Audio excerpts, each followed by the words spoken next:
कहानी की शुरुआत में एक गांव दिखाया जाता है जहां पर एक औरत खाट पर बैठी होती है। अब जब खाट पर बैठी होती है तो वो फोन को ढूंढती है और कहती है कि ये फोन कहाँ गया, और फिर देखती है कि उसकी खाट पर ही फोन रखा है और वो फोन उठाती है और फोन जैसे ही उठाती है तो कहती है कि नमस्कार सुरेंद्र जी। उधर से वो आदमी भी कहता है कि नमस्कार चंपा जी। चंपा कहती है कि यहाँ पर कुछ भी ठीक नहीं है। उधर सुरेंद्र कहता है कि हाँ, हमारा भी मन नहीं लग रहा, तुम चली आओ ना। चंपा कहती है कि क्या बात कर रहे हो, कल ही तो हम यहाँ आए हैं अपने गाँव में। उधर सुरेंद्र कहता है कि तुम वहाँ पर रहकर भी क्या कर लोगी। तभी चंपा कहती है कि वहाँ आकर भी हम क्या कर लेंगे। उधर सुरेंद्र कहता है कि हम तुम्हें किसी भी तरह की यहाँ पर कोई परेशानी नहीं होने देंगे। चंपा कहती है सुरेंद्र जी, आपको पता है ना, हमें कपड़ा गहना ये सब नहीं चाहिए, हमें तो बस चाहिए तन सुख, हम इसके लिए प्यासे हैं। तुम रखो अपने पास अपना कपड़ा लत्ता, जब आप काम के लायक हो जाएंगे ना तब हमें बुला लीजिएगा, और रखिए अपना फोन। इतना कह करके चंपा वहाँ से फोन कट करती है। और तो सुरेंद्र कहता है कि अरे सुनिए चंपा जी, लेकिन चंपा नहीं सुनती और फोन कट कर देती है। अब चंपा जब जैसे ही फोन कट करके अकेली घर पे बैठी होती है तभी एक औरत आती है और उससे कहती है कि अरे चंपा कैसी हो, कब आई ससुराल से। चंपा कहती है कि चाची कल शाम को ही आए हैं। चंपा की चाची कहती है कि नथ उतर गई क्या तुम्हारी। तभी चंपा कहती है कि तुम्हारी नहीं उतरी क्या। तभी वो कहती है कि हमारी तो बहुत पहले ही उतर गई। इतने में चंपा गुस्सा हो जाती है और उससे कहती है कि तो फिर निकलो यहाँ से, और इतना कह करके उसकी चाची वहाँ से चली जाती है। और चंपा जैसे ही फिर अकेली बैठी होती है तभी वहाँ पर एक लड़की आती है और वो कहती है कि अरे चंपा कैसी हो, कब आई ससुराल से, सब लोग कैसे हैं तुम्हारी ससुराल में। चंपा कहती है कि क्या बताएं, सास तो बहुत ही सीधी है, ससुराल लेकिन हमारा एकदम सांड है। सहेली जो होती है वो कहती है कि सांड मतलब। चंपा कहती है कि इस उम्र में भी ना हमारी सास का बिस्तरा जो है 3 बजे भी चिरपराने लगता है। तभी चंपा और उसकी गांव की सहेली वहाँ पर बैठकर जैसे हंसने को होती है। तभी उसकी सहेली कहती है तो फिर तुम क्या रात के 3 बजे तक झाँकती रही, लगता है जीजा जी काफी जोशीले हैं। इतने में एक लड़की और आती है और कहती है कि हाय चंपा रानी। और फिर और सहेलियाँ आती हैं और कहती हैं कि क्या जीजा जी की बात हो रही है क्या।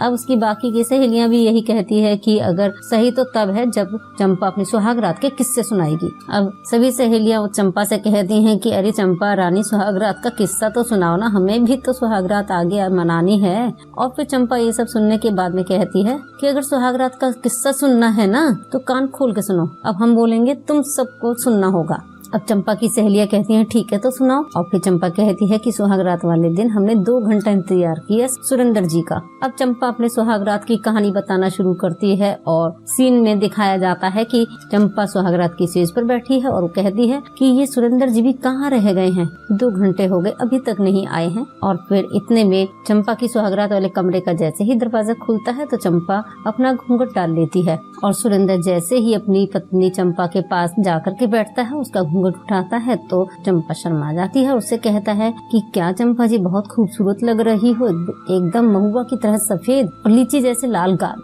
अरे आप तो शर्मा गई हैं चंपा जी, मॉडर्न जमाना है, क्यों शर्माना है। चलिए बिना समय गंवाए कार्यक्रम शुरू करते हैं। अब सुरेंद्र चंपा को बड़े प्यार से पकड़ते हैं और उसे पलंग पर लिटाते हैं और फिर चंपा भी आहें भरते हुए सुरेंद्र को गले लगाती है। उधर सुरेंद्र चंपा को चूमने लगता है और फिर उसके कान की बाली उतारता है, नाक की नथनी उतारता है। और अब सुरेंद्र और चंपा की सुहागरात मनती है और उसके बाद में चंपा अपनी सहेलियों को बताते बताते एकदम से चुप हो जाती है। तभी उसमें से एक सहेली कहती है कि अरे चंपा चुप क्यों हो गई, बोलना, इतना सब जबरदस्त। बाकी सहेलियां भी उससे कहती है कि अरे चंपा बताओ ना जीजा जी ने किस किस तरीके से किया। चंपा कहती है कि अरे क्या सुनाए, ऐसा कुछ भी नहीं हुआ था। तभी सहेलियां कहती हैं कुछ भी नहीं हुआ। तभी चंपा कहती है कि ये जो हमने सब सुनाया ना, ये तो हमारी ख्वाहिश थी, हम चाहते थे कि सुरेंद्र जी ऐसे ही हमसे करें, जबरदस्त सेक्स करें, लेकिन हाय हमारी किस्मत। तभी उसकी सहेलियां कहती हैं कि तो फिर बताओ ना पूरी कहानी। चंपा कहती है ठीक है इधर आओ, लेकिन हमारी सुहागरात की बात बाहर नहीं जानी चाहिए।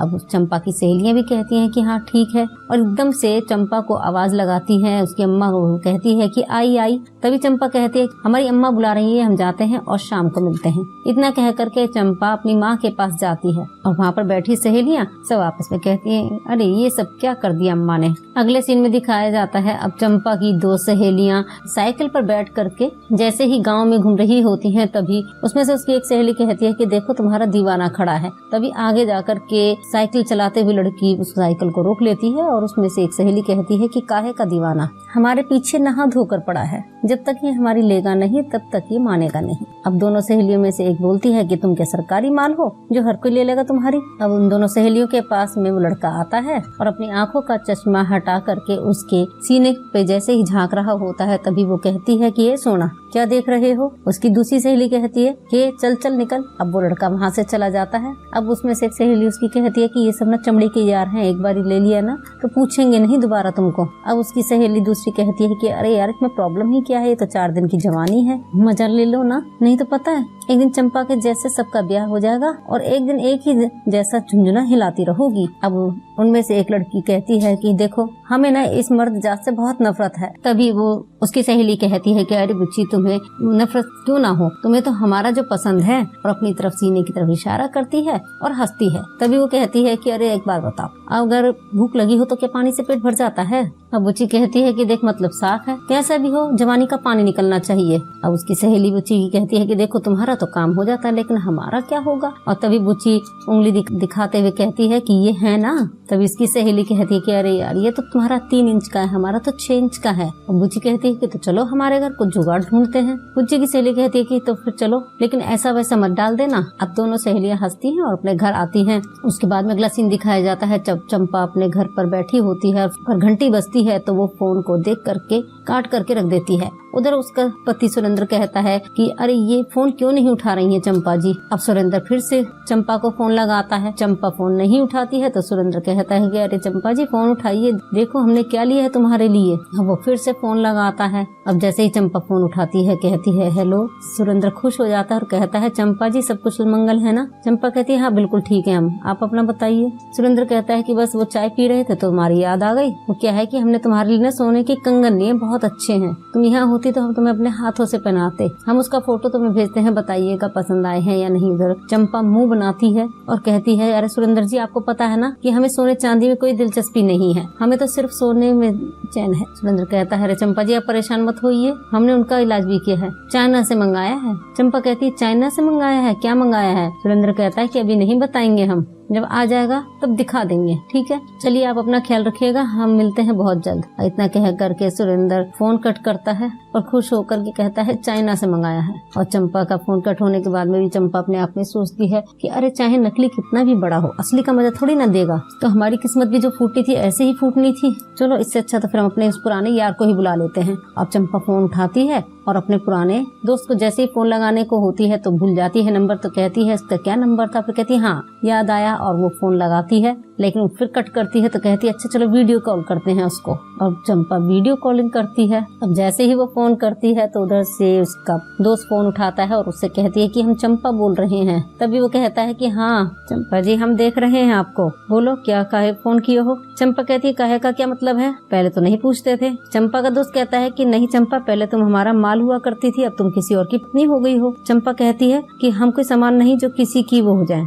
अपने दिल की मालकिन है, और हाँ बतार हो जैसे यार नहीं छूटता। चंपा का दोस्त कहता है कि अरे नहीं चंपा ऐसा नहीं होता, तुम जहाँ रहो वहाँ खुश रहो और हमारा भी अगले लगन में ब्याह हो जाएगा। चंपा कहती है अरे तो क्या हो गया, हो जाएगा तो हो जाने दो, वैसे हम तो जैसे मिलते हैं वैसे ही मिला करेंगे। अब चंपा का बॉयफ्रेंड कहता है कि अरे चंपा समझा करो, अब तुम में वो बात नहीं रह गई, देखो तुम्हारी गुल गई गुलशन गई, तुम्हारी गई होठों की लाली, हमारा पीछा छोड़ दो, अब तुम हो गई पति वाली। उधर चंपा कहती है ना गुल गया ना गुलशन गया ना गई होठों की लाली, और अगर आकर तुमको देखना है तो देख लो, नहीं हुई है अभी झूठी थाली। तभी चंपा का दोस्त कहता है कि अरे 1 महीना हो गया तुम्हारे ब्याह को और अभी तक झूठा ना हुआ थाली। तभी चंपा कहती है कि वही समझ लो जितना मुँह मारे थे वो वही रुक गया है। चंपा का दोस्त कहता है अच्छा वो कैसे, बता तो सही। चंपा कहती है कि सब वहीं बैठकर सुनोगे, जल्दी से गाँव आ जाओ तुम्हें सब कुछ सुना देंगे। अब लल्लन कहता है कि नहीं नहीं अभी तो हम 3 महीना पहले ही गांव आए थे। चंपा कहती है लल्लन हम कहते रहे तो आ जाओ ना, ऐसे कब तक अपने हाथों को थकाते रहोगे, आ जाओ ना। चंपा कहती है हमें नए और पुराने दोनों स्टाइल में बहुत मजा आता है। लल्लन कहता है कि तो फिर ठीक है हम कल ही ट्रेन पकड़ते हैं। चंपा कहती है कल क्यों, आज ही पकड़ लो। लल्लन कहता है बहुत ही जल्दी है, लगता है तुम्हारा बहुत सुलगा हुआ है। चंपा कहती है सुलगा हुआ नहीं, एकदम जल चलाया हुआ है। लल्लन कहता है ठीक है तो हम आज ही निकलते हैं। अब चंपा कहती है ठीक है तो जल्दी आ जाना। और इसी के साथ में ये एपिसोड यहाँ खत्म होता है। हम फिर मिलेंगे अगले एपिसोड में, तब तक के लिए नमस्कार, धन्यवाद।